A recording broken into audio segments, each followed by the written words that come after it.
Hello everyone. तर तुम्हा सगळ्यांचं माझ्या चॅनलमध्ये खूप खूप स्वागत आहे. तुम्ही आजची देवपूजा माझी बघू शकता. आज होती कामिका एकादशी.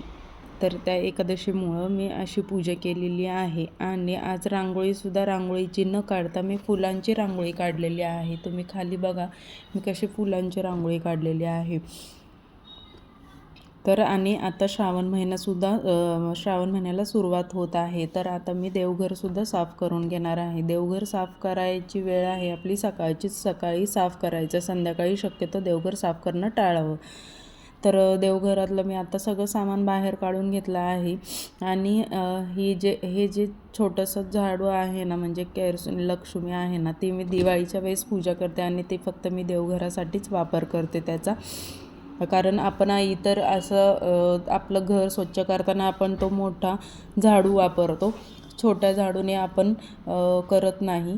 तर मी तो झाडू देवघरासाठीच वापरते. ते स्वच्छ आता झाडून घेऊन पुसून वगैरे घेऊन त्याच्यावरती पेपर वगैरे हांतरून मी आता सगळं स्वच्छ करून घेणार आहे. तर कुठे कुठे कोणतं सामान ठेवते ते पण तुम्हाला मी लास्टला सांगणार आहे. तर व्हिडिओ नक्की शेवटपर्यंत बघा. पण देवघर स्वच्छ करण्याचे आपल्याला फायदे काय आहेत हे मी तुम्हाला आत्ता सांगणार आहे. देवघर हे आपल्या घरातील मंदिरच आहे. ते स्वच्छ ठेवण्याचे अनेक फायदे आहेत आपल्याला. ते केवळ घरासाठीच नाही तर आपल्या जीवनासाठी सुद्धा सकारात्मक बदल घडवून आणतात. देवघर स्वच्छ ठेवल्याने घरात सकारात्मक ऊर्जा टिकून राहते. तसेच घरात सुख समृद्धी नांदते.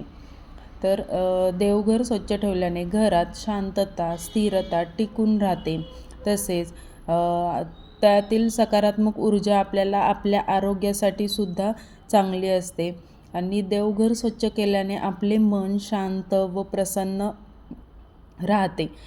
तर आणि देवघर स्वच्छ ठेवल्याने आपले आर्थिक लाभ होण्याची सुद्धा शक्यता असते. देवघर स्वच्छ करताना आपल्याला कोणती काळजी घ्यायची आहे. तर देवघर स्वच्छ करताना आपण देवघर हे शुक्रवारी किंवा शनिवारी स्वच्छ करावे. गुरुवारी अजिबात देवघर स्वच्छ करू नये. आणि शक्यतो सकाळच्याच वेळेस देवघर स्वच्छ करणे चांगले. रात्री देवघर स्वच्छ करू नये. साफ करणे टाळावे. देवघरातील मूर्ती व इतर साहित्य स्वच्छ करण्यासाठी फक्त स्वच्छ कापडच वापरायचा आणि शुद्ध पाण्याचाच वापर करायचा आहे. आणि देवघरातील मूर्ती व इतर साहित्याची मांडणी करताना काही धार्मिक नियमांचे पालन करायचे आहे. आणि अशा प्रकारे आपण देवघर जर का स्वच्छ ठेवलं ना, तर आपल्या घरात सकारात्मक वातावरण निर्माण होते आणि घरात सुख समृद्धी नांदते. आणि आता श्रावण महिन्याला सुद्धा सुरुवात होत आहे. त्यामुळे आपण आता घराची साफसफाई तर करणारच. त्यामुळेच मी आता पहिल्यांदा देवघराची साफसफाई करून घेतलेली आहे. सगळं देवघर स्वच्छ करून घेऊन ते साफ करणार आहे आता. कारण 2च दिवस बाकी उरलेले आहेत म्हणून मी देवघर स्वच्छ करून घेते आहे. खरं तर देवघराची साफसफाई ही आपण रोजच पूजा करण्यापूर्वी करायला हवी. परंतु आठवड्यातून एकदा तरी देवघराची स्वच्छता करायलाच पाहिजे. ती स्वच्छता तुम्ही शनिवारीसुद्धा करू शकता. असं नाही की तुम्ही गुरुवारी आणि शुक्रवारीच केलं पाहिजे. शक्यतो गुरुवार उलट टाळा. कारण आपण गुरुवारी घरातील आपली लादीसुद्धा पुसत नाही. त्यामुळे गुरुवारी तर देवघर साफ करूच नका. पण समजा वेळ नाही भेटला किंवा कोणत्या कारणास्तव तुम्हाला गुरुवारी केलं तर काही हरकत नाही. तर गुरुवार शुक्रवार आणि शनिवार कधीही करा. कारण शनिवारच्या दिवशी घराची स्वच्छता केल्याने काय होते तर घरातले कष्ट दूर होतात. शनिवारी देवघराची स्वच्छता करताना त्यावर काय करायचं, गंगाजल शिंपडा थोडं.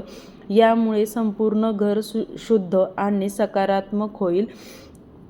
कारण काय तर बहुतेक घरामध्ये देवघर हे लाकडी असतात, त्यामुळे देव्हारा आपण कधीही पाण्याने धुवायचा नाही तो, कारण तसं केल्याने त्याचा जो लाकडी भाग असल्यामुळे ना ते ओलाव्याने फुगू शकतो आणि ते आपलं देवघर खराब होऊ शकतो, कारण त्याला वाळवी वगैरे लागू शकते. तर तेव्हा आपण काय करायचं, तर एक कप पाण्यामध्ये ना 1 ते 2 चमचे विनेगर मिसळायचं आणि देव्हाऱ्यावर स्प्रे करायचं आणि नंतर सुती कापडाने ते पुसून घ्या. त्यामुळे देवघर स्वच्छ राहील आपलं, म्हणजे वाळवी वगैरे लागणार नाही. आणि साफ केल्यानंतर देवघराला 2-3 तास असं सूर्यप्रकाशात वाळून द्यायचं. त्यामुळे लाकडात जी दुर्गंधी किंवा वाळवी किंवा बुरशी त्यातील पूर्णपणे नाहीशी होते. आणि शनिवारी देवघर साफ केल्यानंतर आपण जेव्हा घरात गंगाजल शिंपडणार आहे, तेव्हा त्या व्यक्तीला ना आर्थिक लाभसुद्धा होऊ शकतो. आणि अशा प्रकारे मी आता तुम्हाला ही पूर्ण देवघर साफ करण्याचे फायदे तुम्हाला सांगितलेले आहेत. तर आता मी देवघरात माझ्या वस्तू कुठे कुठे कशा कशा ठेवल्या आहेत, ज्या आपल्याला रोजच्या वस्तू लागतात ते कुठे कुठे ठेवलेले आहेत, तर मी आता तुम्हाला ते पूर्ण सांगते.